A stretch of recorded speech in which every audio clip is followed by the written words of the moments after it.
Muy buenas noches. Hoy, como todos los domingos, nos encontramos aquí para platicar con ustedes en nombre de la ley. En esta ocasión han aceptado la invitación de Excelsior Televisión dos abogados muy conocedores del tema que nos trae a cuento. Vamos a platicar de colegiación profesional y vamos a hablar de certificación profesional.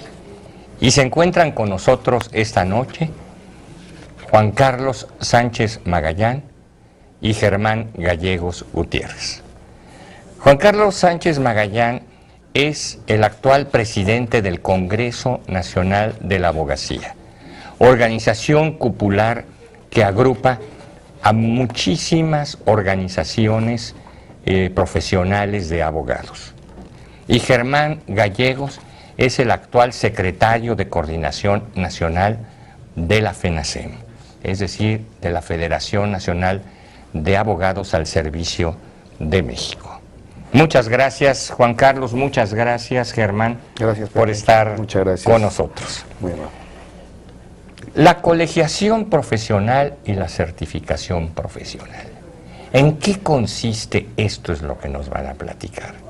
¿Por qué casi todos los países civilizados tienen formas organizadas de colegiación y de certificación profesional?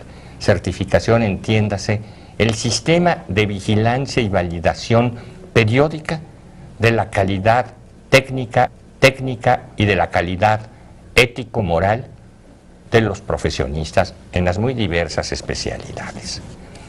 La historia quizá se remonta al hecho de que hasta hace unas cuantas décadas casi todos los profesionistas mexicanos eran producidos en universidades del Estado, en universidades públicas. Y por lo tanto resultaba un contrasentido que el propio Estado recalificara o recertificara o revisara si sus egresados poseían las calidades necesarias para el ejercicio de sus profesiones, y más contradictorio sería que no el Estado, sino que instituciones ciudadanas o instituciones privadas se dedicaran a corregir, a calificar o a modificar la plana a esos egresados del propio sistema universitario del Estado.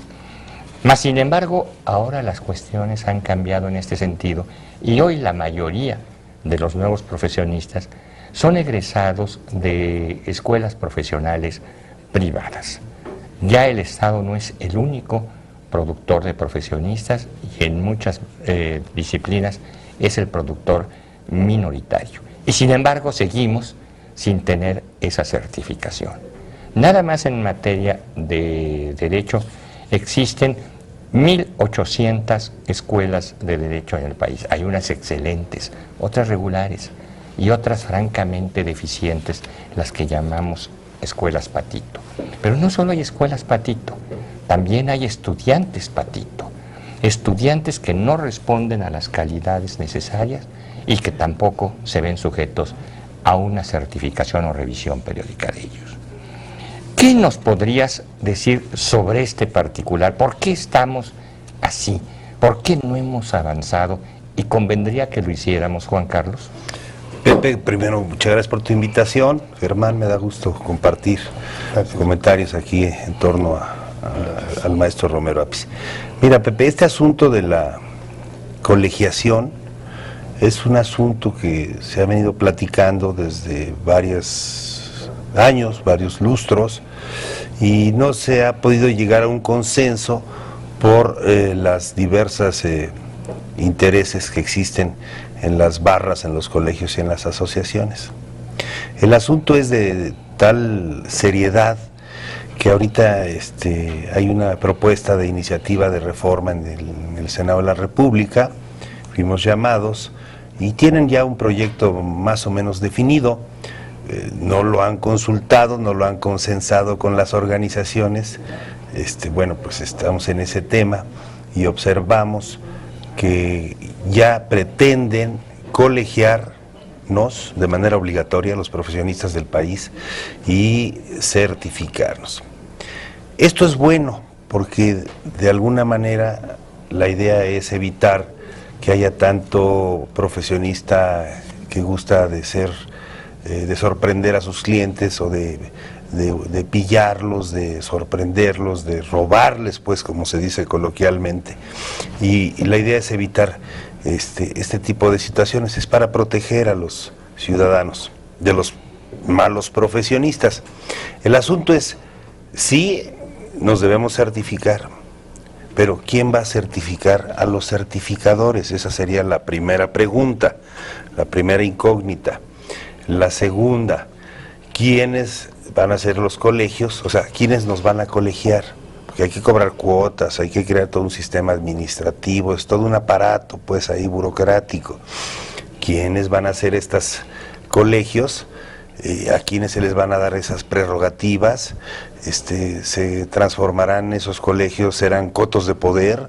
En la práctica hemos visto que muchos colegios operan con desprestigio, pues gracias a sus integrantes. Y hemos observado cómo hay un grupúsculo que maneja un colegio de abogados y no estamos en condiciones, considero yo, de someternos bajo el yugo o bajo el control de este tipo de grupúsculos. Hay que revisar, es un tema importante, pero hay que revisarlo a detalle. Germán, tú en tu carrera profesional y en particular en tu carrera de servicio público, ¿alguna ocasión tuviste la necesidad de colaborar para implementar por primera vez en la historia un servicio profesional de carrera en la Procuración de Justicia, en el Ministerio Público? Esto tenía algo que ver con una deficiencia, es decir, con las necesidades de surtirse de abogados calificados para una tarea tan delicada y tan sensible para la sociedad como es el Ministerio Público. Sí. Antes que nada, muchísimas gracias a ti, a Excelsior, a esta casa, por la invitación. Juan Carlos, mucho gusto compartir contigo esta mesa. Sí, mira, Pepe, en esta oportunidad que yo tuve de ser parte de ese equipo al implementar este servicio profesional de carrera, yo creo que podríamos ser un poquito más objetivos. Tal vez no alguna forma de suplir deficiencias.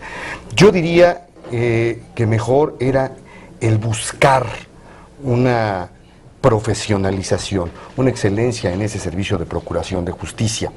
Como tú lo mencionas, en ese momento se buscó un servicio profesional de carrera y en particular en el orden de procuración de justicia con la implementación de algunos requisitos como es el caso, como fue el caso y es el caso actualmente de una maestría en derecho penal para poder aspirar a una posición dentro del Ministerio Público.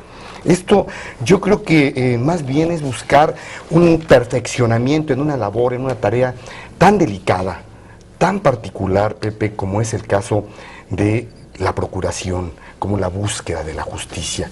Entonces, tal y como lo manifestó Juan Carlos hace unos momentos, creo que el fondo de esto es, más que otra cosa, buscar la excelencia de los profesionales.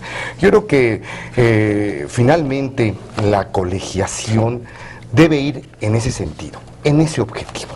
El fin último de esta colegiación, como lo es en otros países, tú lo mencionabas en la introducción de tu participación inicial, hay otros muchos países en donde se practica esta colegiación y el espíritu de esa colegiación ha sido, sí, y creo que es el que debe ser en nuestro país, el buscar una excelencia, el buscar una verdadera profesionalización en la prestación de un servicio público y en el tema que tú tocaste de la procuración de justicia tan delicado para la sociedad, porque ello depende, ¿sí?, no solamente la libertad, sino el patrimonio y la integridad, no solamente del sujeto como tal, sino de la familia. Creo que ahí es donde tenemos que atender este tema. Muchas gracias. Mencionabas, Juan Carlos, la existencia de una iniciativa que ya se está procesando o auscultando en el Senado de la República. ¿Quiénes promueven esto? ¿Quiénes están interesados en esto? ¿Los políticos o los profesionistas? ¿Quién tiene interés legítimo en que esto avance? En principio te diría pues que los políticos, ¿no? Esta iniciativa la impulsan varios senadores de diversas fuerzas políticas del país y armaron un grupo de trabajo muy reducido, o sea, esto no lo abrieron. Esa sería una de las primeras observaciones. Participaron abogados de empresa, de algún colegio, alguna barra de abogados, con evidente afiliación conservadora, o sea, panista, digámoslo, con todas sus letras. Las universidades, la UNAM, el Politécnico, pero de manera muy ligera, digámoslo así. Yo no siento que se metieron al fondo del asunto y por ahí siento contrataron alguna empresa, algunos lobistas internacionales. Entonces, tengo la impresión de que es más del interés internacional, ¿no? El incorporar a los abogados de México, pues para que vengan los abogados del extranjero también a litigar. O sea, no solamente es beneficiar u ordenar a los agremiados, a los colegas abogados peritos en derecho mexicanos, sino que esto le va a abrir la puerta pues a todos los profesionistas del derecho de otros países. Como ya lo tienen actualmente, Ya lo tienen. porque en virtud de los tratados de libre comercio, y muy concretamente del que nos vincula con el norte de América, se puede litigar en otro país si se llenan las calidades y los requisitos legales de ese país.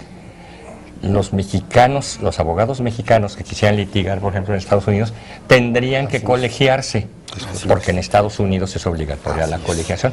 Más sin embargo, los abogados estadounidenses que quisieran venir a litigar a México lo podrían hacer de manera libre, porque en México no es obligatoria la colegiación. ¿Estoy en lo correcto? Totalmente, así es. Es decir, hemos creado o nos hemos metido en una inequidad, no por el tratado, sino por nuestras prácticas locales. Totalmente, Pepe. Yo creo que tocas un tema que es fundamental en esto de la colegiación. Nosotros, a diferencia no solamente de los Estados Unidos, particularmente con el Tratado de Libre Comercio, sino muchos de los otros países, caso de Francia, caso de España, en donde la colegiación es obligatoria, bueno, pues nos encontramos en desventaja precisamente por ese tema, ¿no? Porque nosotros tenemos que cumplir una serie de requisitos para poder llegar a cabo nuestro trabajo profesional en esos países, cuando ellos simple y sencillamente pueden llegar a este país, acreditarse como tal y bueno, pues continuar con su práctica profesional. Vamos a seguir platicando de estos temas con Juan Carlos Sánchez Magallán y Germán Gallegos Gutiérrez después de un pequeño corte y regresamos en nombre de la ley.